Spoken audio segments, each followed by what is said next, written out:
He shoved her down onto the marble floor as if the room belonged to him. A deliberate public erasure. Crystal chandeliers scattered light like a jury of stars. 1,000 eyes, a dozen cameras, and the bank of glowing screens that carried the Harrison Foundation's image into living rooms across the country watched. Lenora went down, the soft swish of her dress lost beneath the gasp that rippled through the ballroom. Someone's heel scuffed at her skirt. The laugh that followed was small, sharp, perfectly placed. Darnell stood over her, composed and deliberate.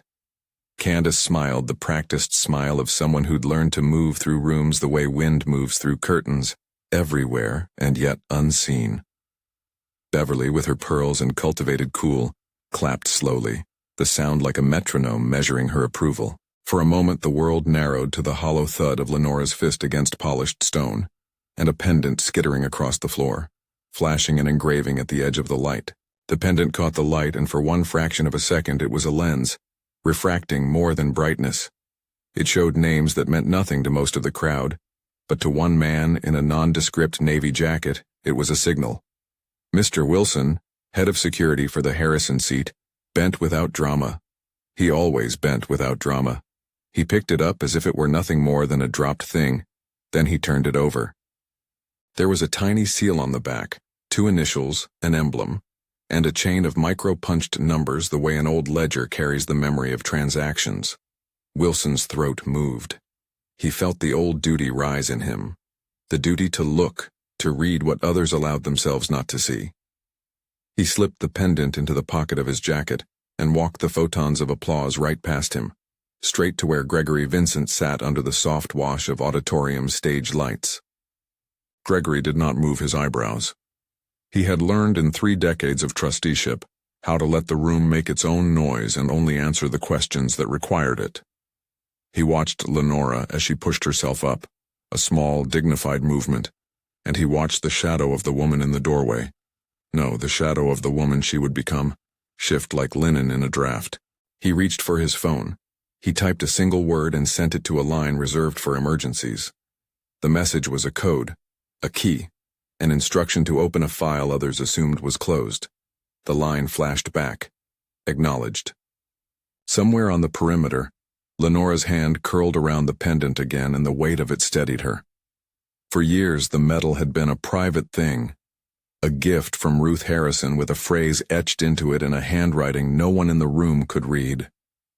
Remember where you come from. It never mattered which mansion, which gala, which headline she passed through. The pendant was always the quiet tether to a life held between 2 loving, worn hands. Thomas and Ruth, who had raised her in a house with sagging porches and slow Sunday breakfasts that smelled like butter and cinnamon. When she gathered herself, the cameras kept sweeping. They loved a spectacle. They loved a woman who fell in the slow, clean arc of the applause that followed. They loved husbands who were decisive and women who were beautiful accessories. Lenora felt the cameras like cold fingers and stopped feeling them at all. She stood. She walked to the nearest column and leaned her forehead against cool stone. The world continued to stream across the screens. The charity auction prattled on. The orchestra filled the pause. A small, practiced voice, one from 1,000 corridors, whispered in her ear. "Ms. Harrison?" "Mr. Wilson." Not a question. "There's someone you should see." He did not push her. He only offered a route. In the cloak of a service corridor, the room felt smaller. The chandeliers belonged to other people. Lenora, who had always been taught to sit quietly and let the room have its moment, closed her eyes. The pendant lay warm against her palm. A child might have looked at the engraving and seen no more than an old family crest. A lawyer would have seen a coded marker of estate property. Mr. Wilson saw both, and the muscle at his jaw tightened. "Gregory," he said into his phone. No fanfare, only a thread of sound, and then he gave the pendant to a courier he'd instructed to wait by the staff elevator. "Secure it. Don't let anyone touch it," he murmured, "and put it straight to Mr. Vincent. No one else." Lenora listened. She did not ask for the why. She did not need to. Her life had for years been an arrangement of omissions. She had married Darnell because he seemed stable, because his smile took her in its current, and she trusted that current. She had thought a man who could move people with words could also move through his own conscience. She'd been wrong about him as one learns they are wrong about small things. Slowly, then conclusively, she let the staff lead her into a waiting room that smelled faintly of disinfectant and old paperbacks. A supervisor offered water. The chandelier overhead was gone, replaced by a fluorescent square that hummed the way hospital wings do. Someone brought a shawl. The concierge had become a background for the main story, whatever that main story might have been. Outside, the ballroom shimmered with the white noise of wealth. Inside, the pendant warmed between her fingers. It was only when Gregory's voice came through, soft and steady, that she realized the pendant was not only a thing, it was also a ledger entry. "Lenora," he said over the line, and the sound of his voice was a button being pressed in a machine. "I'm with Mr. Wilson. Sit down, please." He paused. In the pause, the sense of decades of legal practice, of files moved at midnight and statutes invoked when the sun refused to rise. "There are documents you should see. The trust is prepared to open on your behalf." Lenora listened in a way that was not the same as hope and not the same as surprise. She had always been sheltered from the talk of Harrison Holdings. The name Harrison, whispered about at school, fundraising dinners, and in the quiet corners of hospitals where her grandparents had volunteered, was a constellation that did not include her. In the Holmes letters, the name belonged to Marcus and Diana, her parents, names spoken at bedtime like hymns. The estate never felt like her. It felt like a story she had been told around the kitchen table, a story with edges she had learned not to touch. Gregory continued. "It activates tonight at midnight. The documents, they're clear. You are the named beneficiary, Lenora. You are the sole heir." Air left the room. The hummed fluorescent light pressed against the glass of the clock on the wall and then became normal again. Outside, an auctioneer announced a rare photograph. Inside, Lenora's breath found new cadence. How? The question came from a place deeper than curiosity. How had a ledger line navigated decades in conversations and been tucked beneath layers of polite omission? Gregory's voice did not soften. "It's a provision Marcus and Diana set up after a conversation with Thomas and Ruth before they died," he said. "They wanted the property, this company, the network, kept in a line where their philanthropic intention would be protected. They were clear. They did not want it to be used for private gain. For reasons we can go into later, the trust's activation depends on a date and a verification. Tonight is that date. I am sitting on their originals." Lenora tasted salt where her lower lip pressed into her teeth. If this was true, if the trust did what he claimed, if everything that had been quietly siphoned in the name of promotion and vanity had been charged to an account that bore her name, then Darnell's rehearsed swagger would be an irony so thick it would stain his collar. Gregory cleared his throat. "There's more. Mr. Wilson has been looking into an irregular pattern in our media buys and promotional approvals. There are invoices with signatures that look like Darnell's authority code. There are approved sponsored segments that pushed a personal brand, Candace Moore's, onto our own platforms. It's small at first glance, but the flow is there. If you wish, we can take a look now." Lenora's fingers tightened around the pendant until it left an imprint. She did not immediately say yes. She had learned early to let reactions settle like silt. "Then let's look," she said finally. Her voice sounded small in the fluorescent square of the room, but it had the steel of someone who had been quietly steady for years. They wheeled a tablet in. The screen came alive with rows of numbers, timestamps, internal memos. It was dry and filthy with implication. The first page splashed across the glass in neat white columns. Harrison Media Network, vendor approvals, internal authorization, D. Washington. Below it, a string of entries. Sponsored segment, Morning Light. Feature, Candace's Makeover. Approved allocation, $75,000. Date, April 2nd. Sponsored influencer push, network handles, amplification budget $50,000. Date, April 15th. Paid promotional ads, Harrison Lifestyle, redirected to Candace Moore LLC, $120,000. Date, May 3rd. The columns blurred for a moment. Lenora felt as if she were reading someone else's handwriting. She read the memos. Approved by D. Washington, one line said. Use executive slush for quick placement. Do not elevate to board for review. Slush funds? She asked. Not an illegal slush, Gregory answered. An internal discretionary marketing account. It's real money. It's budget authority given to an executive with sign-off power. There are protocols. Darnell should have included your office on approvals. He didn't. He built a layer of proxies. Proxies. Small shell companies set up for media placement, email aliases with scrubbed headers, approvals logged under the pretense of executive discretion. The screen showed dates and IP addresses that matched Darnell's company login and a few VPNs that traced back to a private condo that belonged, coincidentally, to the family he'd married into. Each entry, individually, was explainable. Together they made a trail. Gregory turned the tablet so Lenora could see a piece of paper with a neat signature in an ink color that looked faintly of habit. He used company resources to amplify a personal brand, he said. Paid features, sponsored segments on our channels, booking favors with programs, influencer slots on outlets the company owns. It's how you get someone into a conversation they're not built to sustain, by giving them the world's microphones. Candace had a voice that fit on screen. She moved well in thumbnails. But what the log showed, what the invoices unmistakably matched, was a campaign paid for by a company Lenora had been told had no part in her life. He did it without your knowledge, Gregory added. Or he thought he did. Lenora let that land. The feeling was neither triumph nor dread. It was a recognition that a ledger had written over her life, and for years, no one had bothered to show her the page. A memory folded into the waiting room light.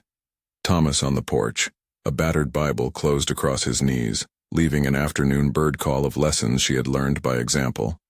Sweep your porch, mind your neighbors, keep your hands clean. Ruth bringing fresh biscuits, teaching Lenora to read through recipes, to read the space between words. Their humility was not a poverty of ambition. It was a curriculum on how power should behave when no one was watching. Darnell had entered her life as another kind of lesson. He came with small effective gifts, a silk tie at their first Christmas, a deft way of handing her compliments so they sounded like chosen specifics rather than rehearsed habits. He knew how to press a room to applaud him. He knew how to make Candace appear where he wanted her to be, how to summon favors and close doors for her. Lenora remembered the first time Candace had seemed to pop up at events right after Darnell had casually mentioned her name. At the time, Lenora assumed coincidence. She was generous that way. But generosity had a border. It required honesty to be sustainable. What followed in their marriage was a quiet subtraction. Darnell's charm gave way to expectations. He began to reframe her small acts, scheduling her nursing shifts as obstacles to be negotiated, her family obligations as quirks that required management. Candace moved into the margins with the precision of someone who had been coached on public appetite. She was glossy and hungry, and Darnell was the architect of her map. Now the tablet screen showed that hunger's blueprints, lines of coding and invoices traced directly to the Harrison media apparatus. Ad buys funneled through a subsidiary, a morning show slot cleared for a Candace feature that bypassed standard editorial processes, sponsored segments disguised under the palatable umbrella of community interest. The marketing budget that should have circulated through oversight committees had been siphoned into content that benefited a personal acquaintance, not the network, not the foundation, but a private brand. This is how it happens, Gregory said. You put a promoted feature on your own channel, you buy the ad space beside it, you push merch in between the segments. You use the company's reach as a personal amplifier. 50,000 here, 100,000 there. It accumulates. Perception is built not on truth but on repeat exposure. Lenora watched the numbers like an autopsy. The room's air felt thin, as if the factuality of a spreadsheet had displaced the music from the ballroom into a thin radio somewhere far away. Outside, cash still changed hands for charity lots. Inside, a ledger was telling a story she had been excluded from reading. She had enough distance now to separate the parts of him she loved from the parts she had been taught to forgive. Charm could be a cloak for appetite. Flattery could be a strategy for control. Darnell had used access not to build a life with her, but to scaffold someone else's ascent on the shoulders of the empire that bore her family name. Her first instinct was not to rage. It was to look at the pendant in her hand and think of Thomas and Ruth. What would they do? They would not cry in public. They would not make a spectacle of grief. Theirs was a steadier remedy. Insist the truth be told, and then let the truth stand on its own. Gregory closed the tablet and folded his hands. He had the air of a man who had been in rooms where decisions had been made that smelled like cinnamon and brass. "We can sit on this," he said. "We can conduct a quiet audit, compile the evidence, brief counsel, or we can do something that, in my opinion, favors transparency. Tonight is the activation date. The trust's terms make you the inheritor. The stakes are clear. If you want to, you could—" "Make it public?" Lenora supplied the thought. The sentence left her lip like a test. "Transparency is a tool," Gregory said. "It corrects perception. It is also dangerous if wielded without care. There will be fallout. There will be people who will try to narrate you as revenge, as spectacle. But there will also be an accounting. That accounting will protect the foundation and your name." For the first time since they'd rolled the tablet in, Lenora felt the weight of the decision shift from being only a legal matter to being a moral one. She had spent a life being careful of how she looked when others watched. Now a different kind of gaze settled on her, a ledger's impartial gaze. The choice was whether to let the ledger speak in private or let it speak into the light. She thought of the ballroom where she had been shoved. The reaction that awaited Darnell if the ledger was shown would not be a theatrical collapse. It would be the slow erosion of trust, partners pulling away, advertising agencies reevaluating relationships, donors asking questions. Those were the measures of real consequence in their world. They were not sensational, they were final.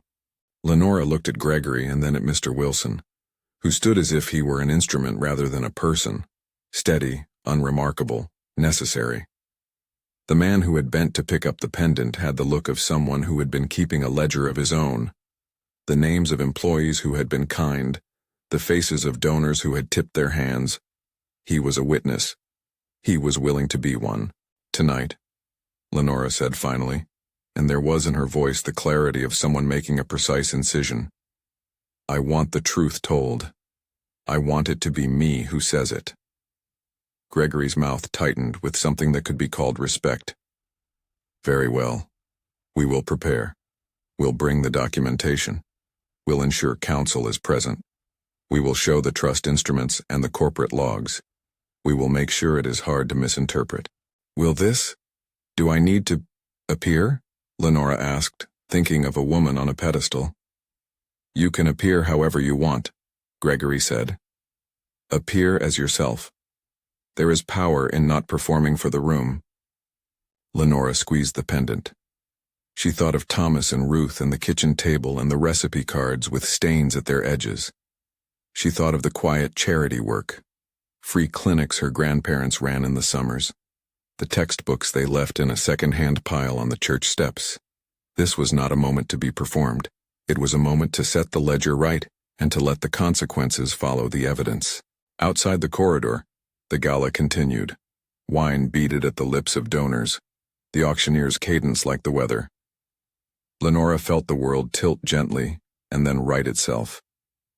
There was a small formal triumph in taking the position that had been hidden from her.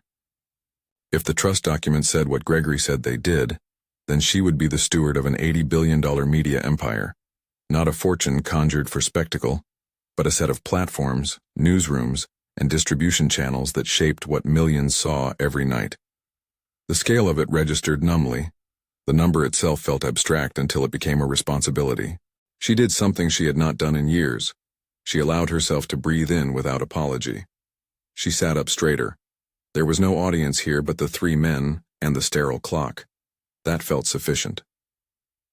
"Before we do anything," she said, "I want to understand how the company was used. Not for revenge, so we can explain it to people who give us the benefit of doubt.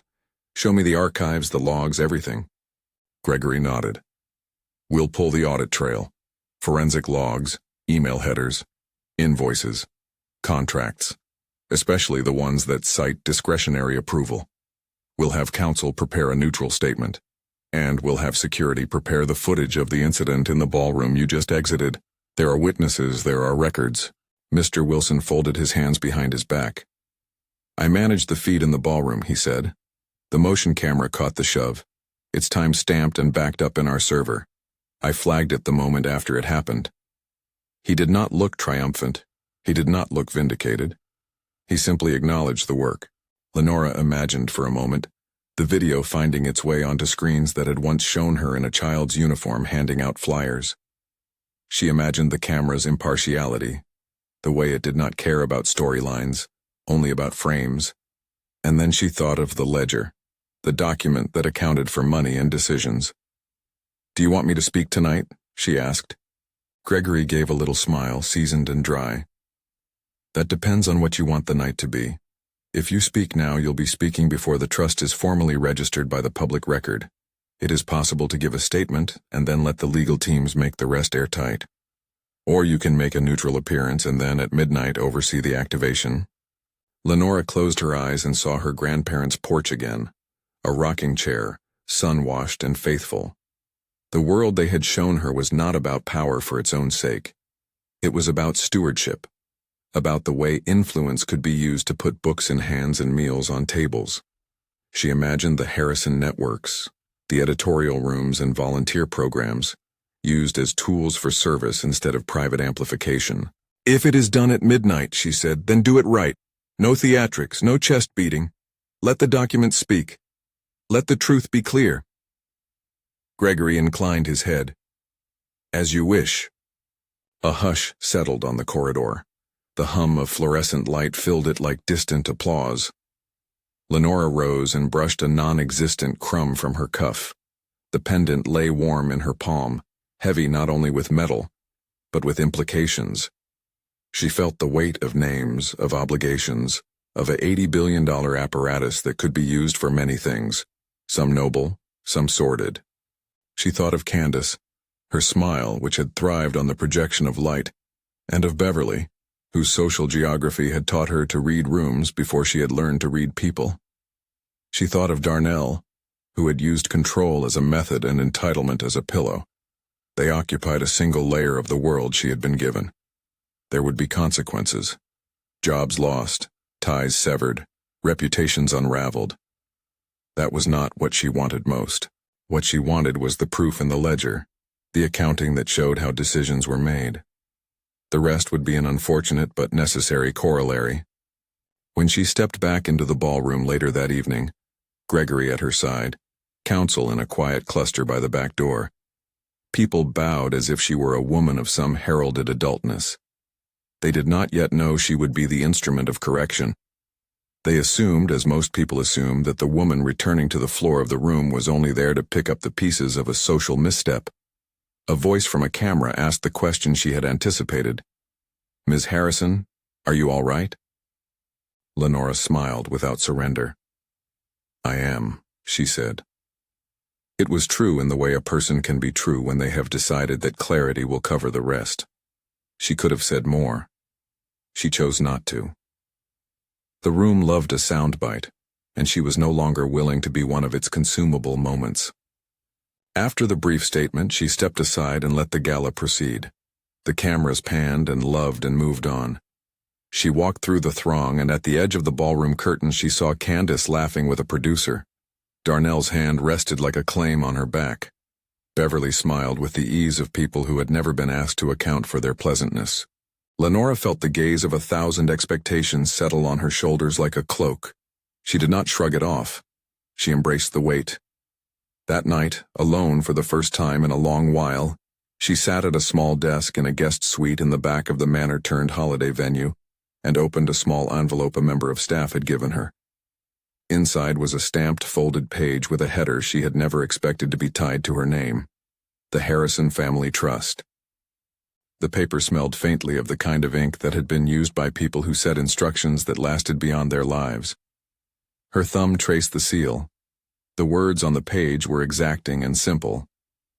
Upon the 32nd birthday of Lenora Harrison, the trust shall vest and transfer oversight rights, and a list of trustees' names and signatures she recognized from family dinners long ago. At the bottom, in an official hand, an activation clause. She read it twice. The paper did what good legal documents do. It reduced years of rumor and omission into administrative clarity. It made untruths clumsy. The clock on the mantel read 11:03 p.m. Outside, the last notes of the orchestra had folded into the night. Lenora folded the paper and pressed it against her chest. She felt small and enormous at once. This was the axis the rest of the world would turn around. The moment a ledger corrected itself and the person it had written over rose to read the entry aloud. She called Thomas and Ruth's small church on the phone in her head. She called the memory of the recipes. She called the idea of stewardship. She did not call for vengeance. Gregory's voice came through by way of a text message in the dark. "We will confirm at midnight. Security is ready. Counsel is on standby. If you want to make a brief statement tonight, do so now quietly. Otherwise, we meet at 12. Lenora looked at the pendant and thought of the thousands of mouths that would hear her name in the hours to come. She pictured the network's control rooms, a web of people who decided minute by minute what billions should look at. She imagined those corridors with windows open to community rooms, classrooms, clinics. She imagined, in small, practical detail, the shadows rearranged. She folded the paper into the pocket where the pendant had sat and slipped on her coat, moving with an economy of motion she had always been taught. She left the suite and crossed the manicured lawn toward a van where Counsel and Gregory waited. The night was crisp and the stars over the Harrison campus were indifferent. As she walked, there was a specific, quiet satisfaction in knowing that whatever happened next would not be performed in private. It would be announced, checked, recorded. The ledger would be public. The truth would have a paper trail. The cameras would still love spectacle, and the world would rush to narratives it was comfortable with. But if the documents said what Gregory said they did, the ledger would speak in a voice that could not be easily interrupted by charm or by polished smiles. In that way, it felt like mercy, the correction of a structure that had leaned toward someone else's advantage for too long. She breathed and felt the cool air enter her lungs, a precise intake that steadied her. She reached for the pendant and felt the weight again. The minute hand on the old manor clock sliced toward 12. Behind her, in the ballroom that had witnessed the shove, people toasted to philanthropy and new initiatives. No one yet knew that the night's script might pivot, that the empire people assumed belonged to the background of their lives was about to be reclaimed by the woman they had just watched fall. Lenora's steps were steady. Her resolve was not meant to humiliate. It was meant to correct. At the edge of the lawn, a car idled, neutral as a legal pad. Gregory touched her shoulder once, an elder's steadying gesture. "We will do this right," he said. She nodded and climbed into the vehicle, leaving the glow of the gala behind her. The estate's gates closed like a punctuation mark. Inside the car, Gregory placed a case on his lap, a black leather folder that contained a compact, dense history of the Harrison Media Network, corporate filings, trustee minutes, financial trails, and a small stack of printouts that bore Candace Moore's name in bold with adjacent charges and budget lines. He flicked the pages with the professional absent-mindedness of a man who had seen this sort of bad faith before. "The feeds have been queued," he said. "At midnight, the trust's public notice goes out and we'll have counsel read the declaration. At the same time, we'll release a selected set of logs and the photographed copies of the trust documents. We'll also release a short clip of the ballroom incident, time-stamped. It's not for spectacle, it's for record." Lenora pressed her thumb against the leather of the folder and felt the faint warmth of the paper. "Make sure it's framed as accountability, not as revenge," she said. Gregory's eyes met hers. "Understood. We'll be precise. No grandstanding. We'll let the documents speak." He started the car. The engine hummed and the manor's long drive unspooled behind them like a film reel. Lights banked and dipped in their wake. Somewhere in the house, a room held photographs of Marcus and Diana, people whose ambition had created networks, and whose intention had been to keep those networks tethered to a mission. In the front window of the car, the reflection of Lenora's face looked back at her. Calm, hands folded, the pendant a silver glint at her throat. She let herself imagine the network's resources being turned toward the clinic her grandparents had dreamed of, toward scholarship funds for nurses and teachers. toward community shows that elevated the quiet work of local leaders, rather than the voices of someone's personal brand. The clock moved. The city beyond the gates breathed. The car's interior smelled faintly of leather and the night's anticipation. Lenora thought of how power had been used in the room she had left, as leverage for vanity. She pictured the platforms that fed that vanity, the newsrooms and social feeds, the morning shows and sponsored segments. She thought of them as tools that could be repurposed. They approached the guardhouse at the estate's public gate, where an auxiliary camera had been angled to capture incoming cars. It would be among the many small, boring instruments that would later become evidence. Gregory flipped open the folder, and with the efficiency of a man who had rehearsed propriety until it felt like reflex, tapped out a concise message to counsel and the communications director. "We proceed as agreed," he wrote.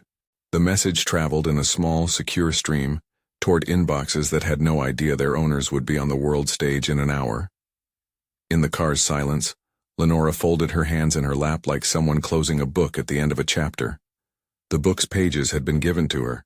It was up to her what to do with the margin notes. At the corner of the main road, a large billboard flickered with an advertisement for a lifestyle segment on one of the Harrison channels. The very channels the documents showed had been used to elevate Candace's profile. Her image had been there earlier that night, in a warm, doctored frame that implied authenticity. Now, in the car's motion, the billboard's pixels made the image dissolve into abstract color. Technology, which had been the vehicle of misuse, had become the medium of potential correction. The thought calmed her in a small way. When the car pulled into the service entrance again, and Gregory's hand brushed her sleeve, she felt the gravity of a moment that was more legal than theatrical.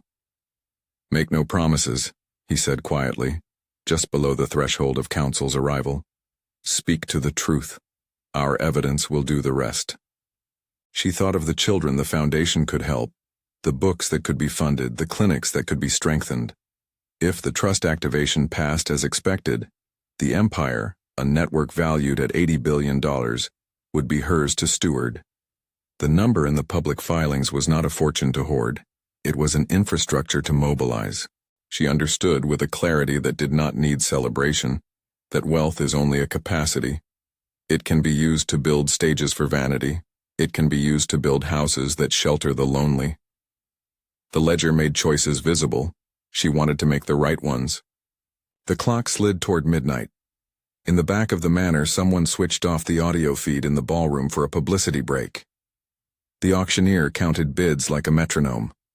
In a small room lined with portraits of founders and mottos, Gregory and Lenora sat across from counsel and the communications director. The tablet lay open on the table with the corporate logs lined up, as if readying witnesses for an impartial jury. Lenora folded her fingers and rested them lightly together. She felt, for the first time in years, the shape of a life unfolding that might match the one her grandparents would have wanted for her. One of stewardship, and of making possible the things that money alone could not do. Books on lap, food on table, clinics with warm lights on nights when people needed them most. "At 12, she said. "Let us be clear. Let us be factual. If people want to make meaning from it, let them. But we will be precise. No theatrics indeed, just the truth, plainly told." The communications director nodded and adjusted a small stack of prepared statements. Counsel cleared his throat and tapped his pen against the folder. Outside, in the winter air, the campus clock chimed once for danger and once for decision. Lenora looked at the pendant on the table. The engraving glinted like a promise or a warning. She could not yet tell which. She reached for it, and her hand found it in the dark. And in that dark, a steadier kind of resolve took hold. They rose together. They would walk into the next hour like people who had brought evidence to a dark place and intended to let light do the rest. And so the night moved toward the point where a life's omission would be corrected by a ledger, where corporate logs and trust instruments would be read aloud to a room that had preferred spectacle to scrutiny. For Lenora, the moment ahead was not about theatrical victory. It was about setting the record straight and changing, with exact and patient measures, the way a huge machine of influence chose its stories. She was ready, in the way a person who has spent a life keeping her hands clean can be ready, with the quiet determination of someone whose inheritance is not just a balance sheet, but a mandate for the way media should serve a public, not a persona. The manor clock struck the first notes of midnight. The world drew breath. The manor clock struck the first notes of midnight. The world drew breath. If this story is speaking to you, subscribe. There are more like it. Gregory stood as the clock finished its bar, and everyone in the small room felt the air change from possibility into procedure. Counsel clicked a remote.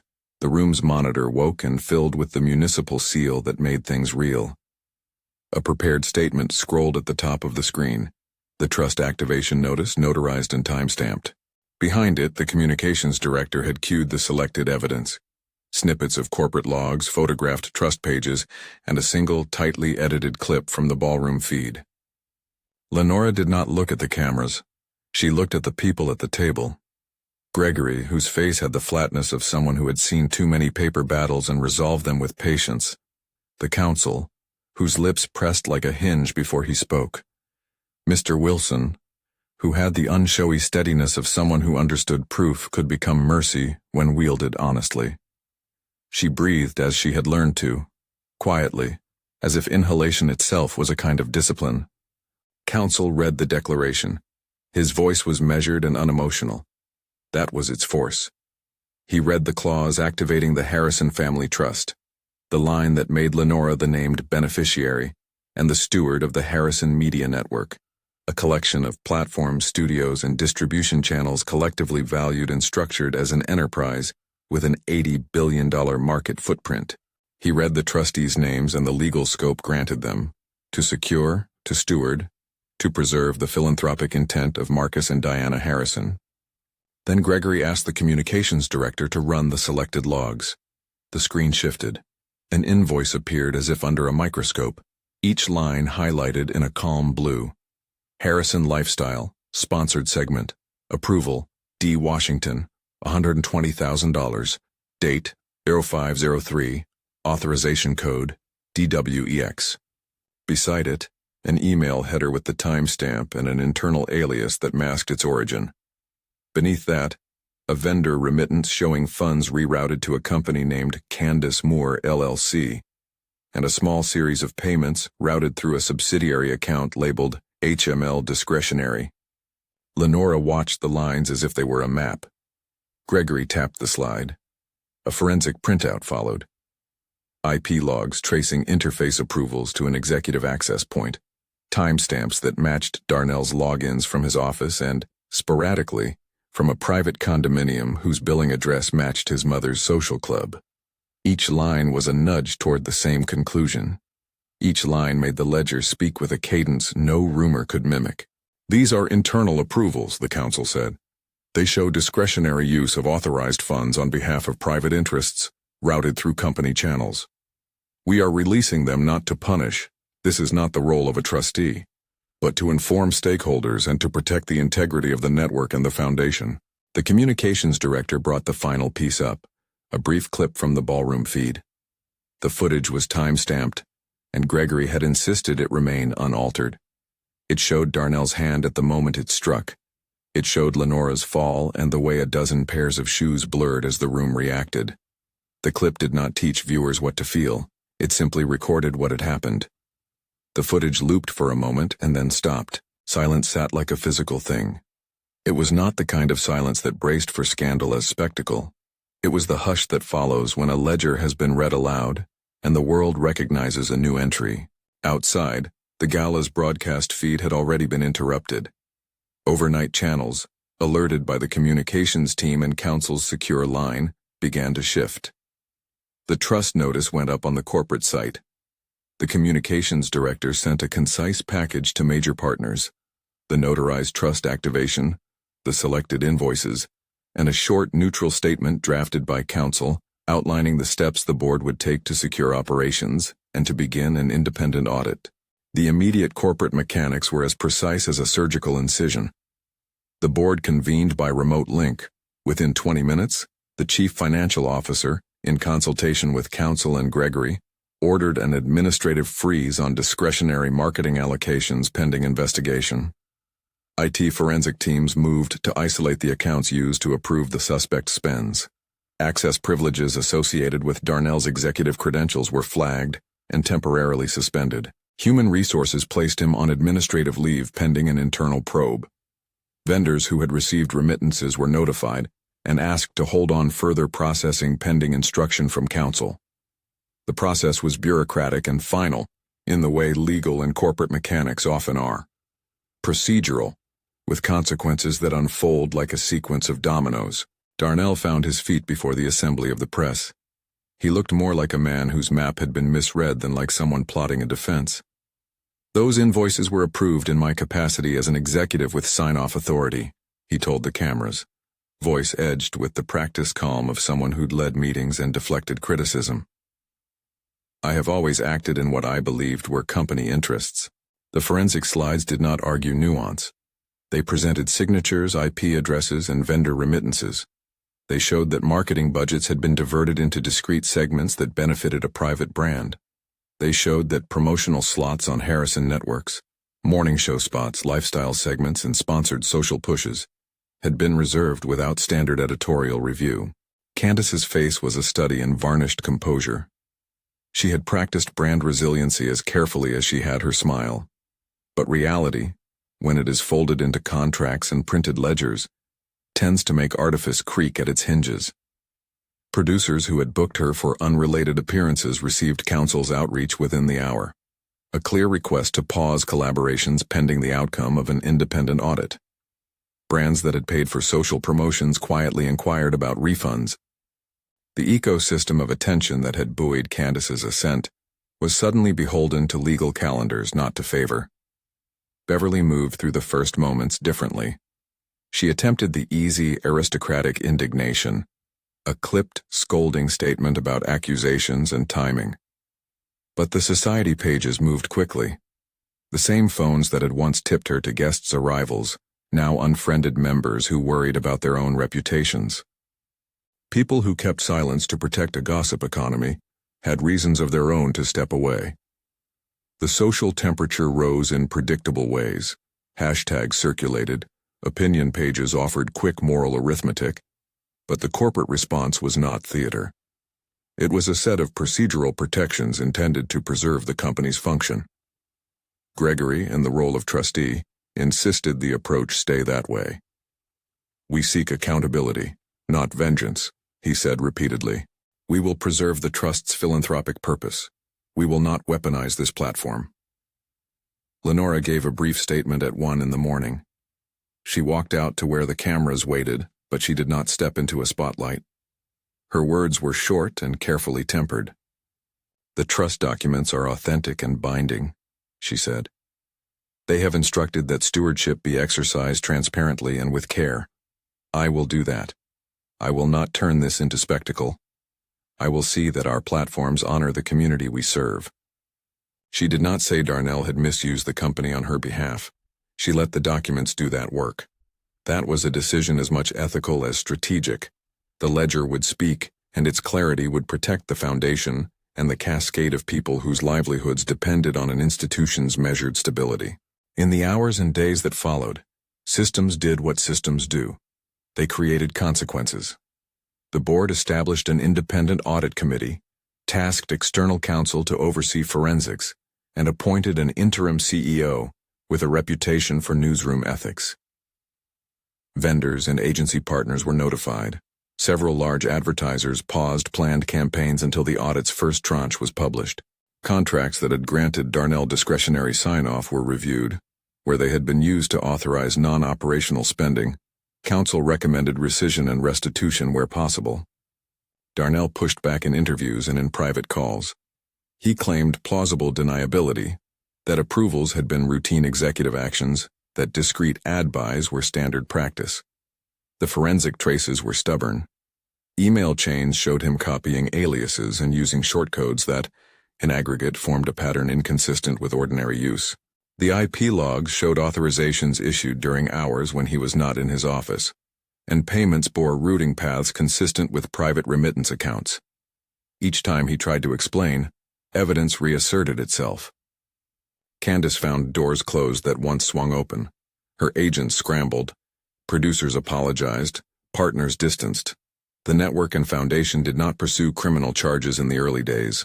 The Trust and Council preferred civil remedies and institutional reform, but they did present enough evidence to justify immediate administrative action. Vendors were asked to return funds where feasible, paid features were rescinded, contingency clauses were invoked to halt further distribution of content that had been sponsored without editorial oversight. Among the many quiet consequences was that donors who had assumed their gifts supported widely inclusive programming found themselves asking sharp questions. They demanded audits and assurances. They wanted to be sure the donation dollars supported mission-aligned content, not private branding. Lenora answered with clarity and procedure.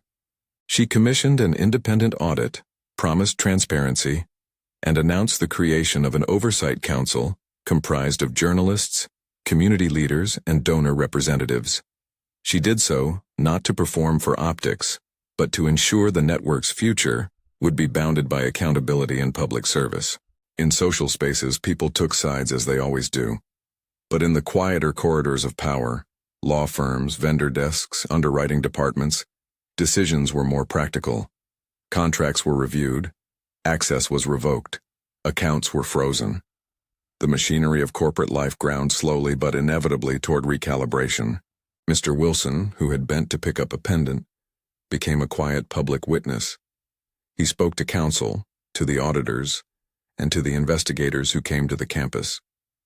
He walked them through the ballroom feed, pointed to camera placement and backup servers, and outlined the chain of custody for footage and physical items found that night. His testimony was not a crusade. It was the record of someone who had watched an injustice and had the professional duty to note it. In the weeks after the documents went public, Darnell's professional ties frayed. Sponsors withdrew. The subsidiary where he had held discretionary control placed a hold on his signatory authority and then revised its governance. Some colleagues wrote private notes of dismay. Others sent curt emails severing ties one by one. Beverly's circles, whose currency had long been social capital, found themselves diminished when the ledger corrected what had been hidden. Candace retreated from public life for a time.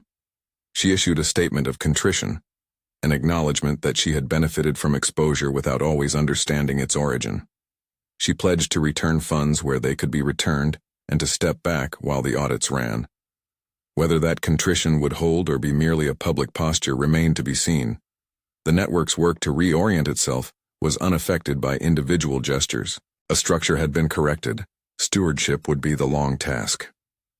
Lenora, meanwhile, convened a narrower council. She appointed Gregory to chair the new stewardship board, brought in independent directors with newsroom chops, and hired a seasoned CFO who specialized in nonprofit transformation. She refused titles that suggested triumph. She refused publicly to take a celebratory tone. Her first acts were administrative and strategic, to firewall the operations, to ensure procurement and editorial processes had checks and balances, to redesign approval workflows so that executive discretion could not become a private amplifier. She also moved quickly on a question that had become urgent to her: how to convert a painful moment into a serviceable, regenerative future.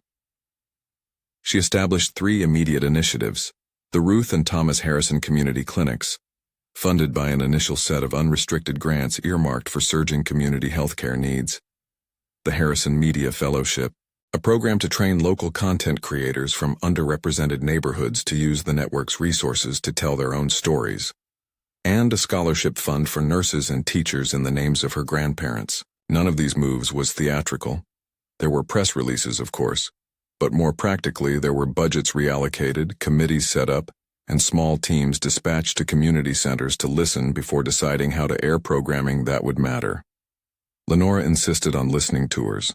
No camera crews, only microphones for recording testimonies, and a notepad to shape programming based on real needs. She wanted to ensure the media instruments she now stewarded amplified voices that had been overlooked rather than polished personas manufactured for ratings. If the board panicked at any moment, Lenora did not show it. She walked the newsrooms in street shoes, not platform heels, and asked the people who answered cameras and wrote headlines what they needed to do better. She instituted an editorial code that prioritized transparency, accuracy, and community interest. She created a short-form series that trained local storytellers to produce segments about neighborhood clinics, adult literacy programs, and small business incubators. It would be modest, low-budget, and intentionally tedious in the way of things that build real competence. Months later, as the network's governance settled into its new form, the consequences for Darnell, Candace, and Beverly found their contours. Darnell legally contested some of the administrative freezes. Corporate counsel countered with audit evidence and contractual clauses that limited his authority pending full review. He filed counterclaims about entrepreneurship and mischaracterized budgets. The process took time. But in the interim, he found himself professionally isolated. Several boards that had previously welcomed him rescinded invitations. His social calendar thinned. Those who had once deferred to his presence at galas now made polite excuses to avoid gatherings. Candace's brand lost significant momentum. Producers politely declined to book her. The small, hungry ecosystem that had supported her ascent unraveled as collaborators faced their own reputational risk assessments. She sought to rebuild in quieter arenas, local community programs, backed by independent sponsorships rather than corporate amplification. The arc of her public life bent toward reinvention, but reinvention on a smaller stage felt different than being elevated by a corporate megaphone. Beverly's world shrank appreciably. Society committees that once opened their list to her found new names to include. Invitations shrank. The shame of association is a social currency, and it had been spent. Throughout the unspooling, Lenora's choice remained consistent. She would not make vengeance her instrument. She refused to permit her inheritance to become a cudgel. She wanted, more than anything, to set the ledger straight, and then to use the ledger as a tool for something generous. That refusal, in a world so eager for spectacle, felt radical. There were private moments in which she paid the cost. People who had been her friends whispered misgivings. Some donors, uncomfortable with risk, withheld funds. Pressure groups called for more aggressive action. But she kept to the plan. Transparency, governance reform, targeted philanthropic funding, and a media strategy that nudged attention away from personality and toward public service. The transformation was neither sudden nor complete. Corporate systems resist change because systems are stable. They favor predictability. But Lenora's leadership, quiet, patient, and resolute, began to tilt the culture. The Harrison Media Network began to produce programming that wasn't designed to create viral sensation, but to create public goods. Evening shows that trained local leaders to speak on civic panels. Weekend broadcasts that highlighted small nonprofits and direct service opportunities. A local investigative fellowship that investigated municipal neglect rather than chasing celebrity gossip. Ratings stabilized. Trust indexes climbed slowly as the network demonstrated its commitment to real reporting. At the mansion, the ballroom underwent a different kind of metamorphosis. Where chandeliers had once watched over auctions and polished social rights, a small but determined team reimagined the space. Merms of varnished floors were covered by mats for children who learned art and music in after-school programs funded by the foundation. The stage was repurposed as a classroom for a media literacy program. A portion of the foyer became a pantry, stocked weekly by staff volunteers, for families who needed short-term assistance. The ballroom's acoustics, once tuned for applause, learned a new sound. Laughter, clumsy recitals, the spoken-word practice of adolescents learning to use a microphone without fear. Lenora visited those gatherings often but always quietly. She would sit at the corner and watch children finger the pendant, a piece of jewelry passed now into the realm of talisman rather than commodity, and listen as they read aloud, or as local organizers explained the small miracles of a food program that had fed more bodies than the gala's auction ever had. She found her own satisfaction not in headlines but in receipts and sign-up sheets, and in the face of a nurse who thanked her for supplies she had now promised to fund. There were nights of private grief. She visited the graves of Thomas and Ruth with the pendant folded in her palm. She spoke aloud sometimes, not as a soliloquy, but as a ledger of gratitude. "You taught me to keep hands clean," she said in a voice that was more a confession than a sermon. "You taught me to give the light away." She left a pressed biscuit at their headstone once, the bones of the recipe that had always smelled of butter in the kitchen, where she had learned to measure life in teaspoons and patience. The legal fallout continued at its own pace. Auditors issued their first tranche, which found poor governance in the executive discretionary channels and recommended structural remedies. Where funds had been misspent, they negotiated partial restitution. Where vendors had been unwitting beneficiaries, they sought remedy and transparency. The board implemented layered sign-offs, rotating oversight, and periodic external audits for high-dollar discretionary spends. Media cycles, which loved a scandal, eventually moved on to the next thing. But the policies remained. The Oversight Council continued to meet. The fellowship programs admitted their first class of students. The community clinics began to see patients and kept regular hours. The scholarship fund paid its first tuition checks to nurses and teachers who had worked through shifts to keep communities afloat during crisis. For Lenora, the tangible arithmetic of changed lives mattered more than the tempo of virality. There were moments of unexpected grace. Candace, within a year, reached out to a small community art center in an outlying neighborhood and volunteered on a program that produced short films made by teenagers. She was not yet fully forgiven by those who had lost trust in her, but in that room she learned how a microphone could be a tool, and she listened as others spoke. Darnell took legal counsel and eventually reached settlements related to his employment, but his social and professional cachet never fully restored. He moved, some said elsewhere, and in quieter interviews reflected on the costs of uncompensated appetite. Lenora insisted that any restitution recovered be put toward community funds rather than into line-item salaries. The rhetoric of restoration mattered to her. She wanted the silence of the ballroom replaced with the noise of children's recitals, the corporate suites turned into training rooms, the network's morning show retooled to feature local leaders rather than manufactured personalities. The empire, $80 billion in assets and reach, was not the instrument of her ego. It became inch by inch a platform for public benefit.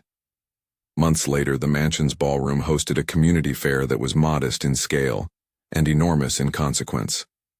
Local nonprofits set up booths. There was a table with free vaccinations sponsored by the clinics. There were volunteer-run reading corners. The chandelier's crystals threw light across a room now filled not with donors bidding for rare photographs, but with children whose laughter plugged the open spaces in a way Lenora had not thought possible. She watched from the edge as a small boy in hand-me-down sneakers climbed onto the stage and read a poem about his neighborhood. He faltered, then found his rhythm, and the audience, made of neighbors, not patrons, applauded with the kind of fullness that belonged to people who meant it. Later, the boy would get a scholarship to a media training program supported by the foundation. The poem would air on a local segment produced by fellows trained to elevate neighborhood voices. When the fair wound down, Lenora stayed to help pack leftover food boxes. She rolled up her sleeves and moved in the way she had always absorbed into the work that mattered. She did not seek cameras. If anyone took photographs, she offered a small, tired smile. She was sometimes asked in interviews why she had chosen this path instead of revenge. Her answer was simple: because power is most sacred when it is returned to the people it affects. At a small press conference months after the trust activation, an interviewer asked her about the $80 billion figure, not to reduce the network to a number, but to challenge her stewardship of something so large. "How do you ensure that an empire that size serves the many and not the few?" he asked. Lenora paused longer than the questioner expected. She responded not with a plan full of jargon, but with a principle. "We will make sure that every major decision carries the record of who benefits and how," she said. "When the ledger is public, when decisions have accountability, then the work serves as it should. Wealth is a capacity. What we choose to do with that capacity is an ethical question, not a trivia one." Her voice carried the kind of quiet authority that had always been her most effective instrument. People respected her not because she was loud, but because she had made a discipline of returning what she had been asked to steward. Time, which heals by work and erasure both, rearranged things. The Harrison campus instituted an open day once a month, where neighbors could tour studios, meet producers, attend workshops, and enroll in training programs. The foundation supported small grants for neighborhood projects. The network contracted with independent producers to create programming with transparent budgets and community pre-clearance. The internal discretionary accounts that had once allowed a single executive to amplify private brands were dissolved or restructured with layers of oversight and rotating signatories. For Lenora, humility stayed a practice. She did not move into ostentation. She kept a modest office, visited clinics, and maintained regular Saturdays wherein staff would join her in community work. On a quiet afternoon, a program intern asked if she would visit the newsroom and speak with a cohort of new fellows. She agreed. She spoke without flourish, a few brief remarks about stewardship, responsibility, and listening. Then she sat down and listened as they asked practical questions about editorial independence and funding transparency. It was work, not performance, and she seemed content in the smallness and the specificity. There were private gratifications that had the quality of quiet absolution. A teacher from a small school wrote her a letter thanking the foundation for a set of devices that allowed students to submit audio essays to a local radio program. A nurse from a clinic wrote to say that the first round of grants had paid utility bills and enabled extended hours that had saved lives in a cold snap. Those were the numbers that mattered. Children fed, clinics open, scholarships paid. The $80 billion label was a public ledger. The human ledger was granular and patient. On a late autumn evening, Lenora walked the lane that led to her grandparents' porch. The leaves had turned the color of old coins. She stopped at Thomas and Ruth's graves, placed the pendant on the headstone, and sat on the bench as a breeze rustled small yellow pages. "We did what you wanted," she said aloud. Not aloud to the world, but aloud enough to be a witness to herself. "I turned it into something that helps." She stayed until dusk, until the light turned the horizon an even, forgiving gray. She thought of the ledger that had once kept her out of a story that had been meant for her name. She thought of the man who had used corporate channels to build someone else's brand on the scaffolding of her family name. She thought of the small, steady people, Mr. Wilson among them, who had done their jobs quietly, who had recognized what the pendant signaled, and who had chosen to follow evidence instead of silence. When she returned to the mansion, the ballroom was empty. The chandeliers hummed faintly in their own cooling. Workers stacked folding chairs where children had jammed them into forts that day. A stray paper crane lay on the parquet floor, a remnant of a craft class. Lenora crossed the room, walked to the center, and felt the echo of footsteps in a place that had once spoken only in polished applause. She imagined the room filled again, years from now, with classes and recitals and community meetings, public good where once private brand had reigned. That image steadied her. Her final act in the narrative that night was small and ordinary. She took the pendant from her pocket, the engraving warm from the day, and slid it back around her neck. It sat above her heart like a reminder, not of entitlement, but of obligation. The name it bore was not a talisman of power, but a contract etched in metal. Remember where you come from. And when the last light went out in the manor and the caretakers locked the doors, the mansion slept differently. Its foundation offices hummed with audits and new policies. Its studios produced shows with a new cadence. Its philanthropic checkbooks paid out for clinics and scholarships. Its ballroom, once a theater of humiliation, became a public room where children learned to speak into microphones that did not exist to make them celebrities, but to give them a voice. Lenora turned the key in the lock and left the pendant against her chest. Outside, the night folded into itself. She walked away from the mansion not as someone who had won a spectacle, but as a steward who had chosen repair over revenge. The ledger had corrected itself not through spectacle but through patient lawful action, and the insistence that truth be documented and shared. The final image is small and simple. Children running across the ballroom floor, their laughter ricocheting off the crystal. A volunteer hands a little girl a drum. She taps once, and then again, while a local teacher leans in to show rhythm. The chandelier above scatters light like 100 small promises.